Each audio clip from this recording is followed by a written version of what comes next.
Tanaman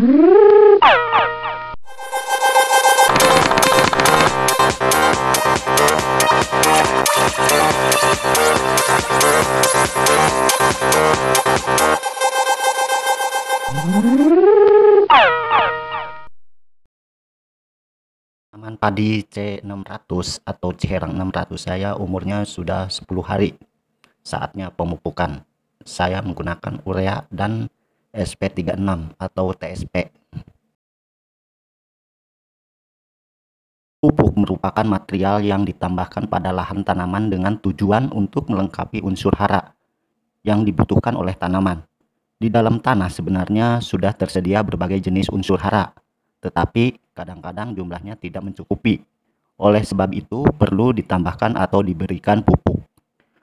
Pada wilayah-wilayah tertentu di Indonesia terdapat lahan-lahan pertanian yang luar biasa suburnya, sehingga tanaman padi daerah tersebut tidak perlu dipupuk sama sekali. Agar tumbuh dan berkembang, tanaman butuh makanan, termasuk tanaman padi. Dengan makanan yang cukup, maka perkembangan fase vegetatif dan fase generatifnya akan tumbuh dengan baik.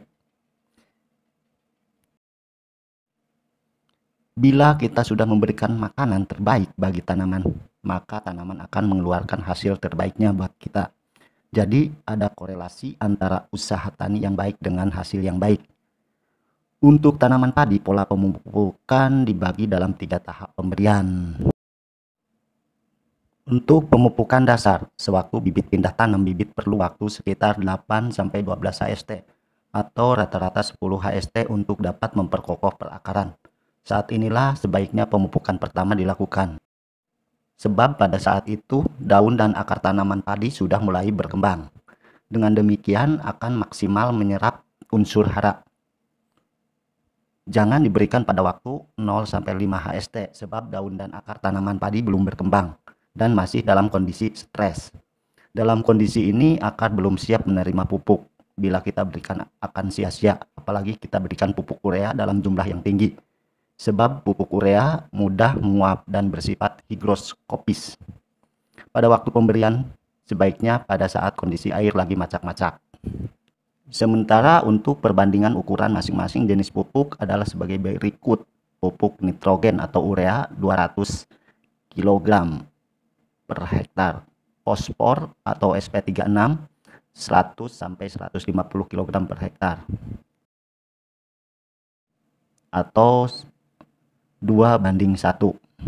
2 urea, 1 SP36. Beberapa cara aplikasi pupuk pada tanaman padi menurut saya. Yang pertama, taburkan secara merata pada area sawah jika Anda menggunakan sistem tegel. Kedua, jika Anda menggunakan sistem tanam jajar legowo, maka pemberian pupuk hanya pada tempat yang ada tanamannya atau di luar legowo. Pemberian atau penyebaran dilakukan melalui legowo tersebut. Ketiga, pemberian pupuk ada juga yang dijimpitkan atau masukkan ke dalam tanah, ditaruh di perempatan jarak tanam padi, jadi tidak disebar secara merata.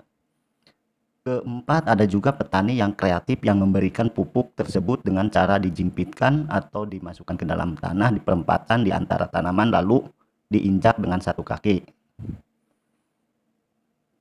Semua itu terserah Anda.